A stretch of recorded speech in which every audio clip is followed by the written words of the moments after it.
ডাল দিয়ে পুঁই শাকের তরকারি যে এত মজা হয়, না খেলে তো বুঝতেই পারতাম না। অনেকদিন আগে আমার একটা ফ্রেন্ড এভাবে রান্না করে খাইয়েছিল, ওর থেকে তখনই রেসিপিটা শিখে রেখেছিলাম। আজকে ভাবলাম রান্না করে খেয়ে নেই। তো চলেন ডাল দিয়ে কিভাবে পুঁই শাকের তরকারি রান্না করলাম সেটাই আপনাদের আজকে দেখাবো। আসসালামু আলাইকুম এভরিওয়ান, কেমন আছেন সবাই? অনেকদিন আগে আমার একটা বান্ধবী আমাকে একটা তরকারি রান্না করে খাইয়েছিল, সেই তরকারির স্বাদ এখনো আমার মুখে লেগে আছে। তাই ভাবলাম আজকে আমিও রান্না করে নিই। প্রথমেই পুঁই শাক গাছ থেকে কিছু পুঁই শাক তুলে নিয়ে আসছি। পুঁই শাকগুলো কেটে নেওয়ার আগে আমি এখানে মসুর ডালের বয়াম নিয়ে নিছি। একটা বাটিতে কিছুটা ডাউল ভিজিয়ে রাখবো। ডাউলটা আগে থেকে ভিজিয়ে রাখলে রান্না করার সময় তাড়াতাড়ি সিদ্ধ হয়ে যাবে, সেই জন্য সবার প্রথমে আমি ডাউলটাই ভিজিয়ে নিলাম। এখন পুঁই শাকগুলো বেছে নিচ্ছি। ডাল দিয়ে পুঁই শাকের তরকারি রান্না করলে কিন্তু পুঁই শাকের নরম ডাঁটাগুলো নিতে হবে আর শক্ত ডাঁটাগুলো ফেলে দিতে হবে। আপনারা চাইলে অন্য কিছুও রান্না করে খেতে পারেন, যার যেমন ইচ্ছে আর কি। আমি তো কিছুক্ষণে পুঁই শাকগুলো কেটে নিলাম, সাথে কিছু আলুও কেটে নিছি।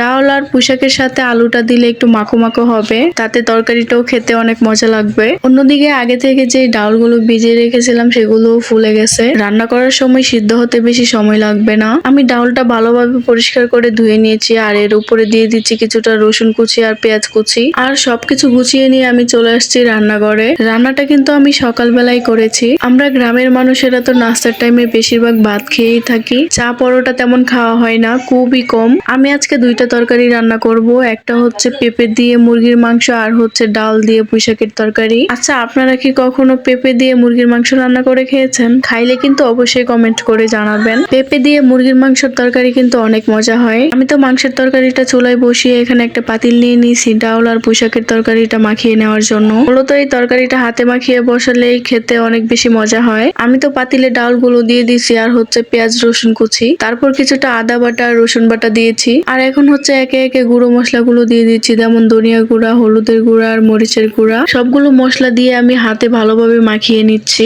আর মশলার সাথে ডালটা ভালোভাবে মাখিয়ে এখন দিয়ে দিচ্ছি আলু আর হচ্ছে পুঁই শাক গুলো। এখন আলু, পুঁই শাক আর ডালগুলো একসাথে ভালোভাবে মাখিয়ে নিচ্ছি। ভালো করে মাখিয়ে নিয়ে এখন আমি পরিমাণ মতো পানি দিয়ে দিচ্ছি, সাথে হাতে যে মশলাগুলো লেগেছিল সেগুলোও দিয়ে দিচ্ছি ধুয়ে। মুরব্বিরা বলে হাত ধুয়ে পানি দিলে নাকি তরকারি খেতে অনেক মজা হয়। আচ্ছা, এই কথাটা কতটা সত্যি আপনারাই বলে যাবেন। এই যে দেখেন তরকারিটা হাতে মাখানোর পর কতটা সুন্দর লাগছে দেখতে। এখন তো আমি চুলায় বসিয়ে দিয়েছি, আর 10 মিনিটের মধ্যে রান্নাটা হয়ে যাবে। এই তো 2-3 মিনিটে তরকারিতে বলক উঠে গেছে আর ডালটাও প্রায় সিদ্ধ হয়ে গেছে। এদিকে তো আমার পেঁপে দিয়ে মাংস রান্নাটাও হয়ে গেছে। এই হচ্ছে তরকারির ফাইনাল লুক। কিছুক্ষণ পর পুঁই শাক দিয়ে ডাল রান্নাটাও হয়ে গেছে। দেখুন তরকারিটা দেখতে কতটা লোভনীয় লাগতেছে, খেতেও ভীষণ মজা হয়েছিল কিন্তু। আচ্ছা, ডাল দিয়ে পুঁই শাকের তরকারিটা কোন এলাকায় অনেক বিখ্যাত বলেন তো? আমার কিন্তু জানা নেই, তারপরেও রান্না করে খাচ্ছি। আমাদের এলাকায় এভাবে কখনোই রান্না করে কাউকে খেতে দেখিনি। আমিও এই তরকারিটা আজকেই প্রথম রান্না করলাম, আর ঘরের সবাই খেয়ে তো অনেক প্রশংসা করেছে। আপনারাও চাইলে এভাবে রান্না করে খেয়ে দেখতে পারেন। আজকের ভিডিওটা আর বড় করছি না, দেখা হয়ে যাবে নতুন কোনো ভিডিওতে। সে পর্যন্ত সবাই ভালো থাকবেন, সুস্থ থাকবেন। আল্লাহ হাফেজ।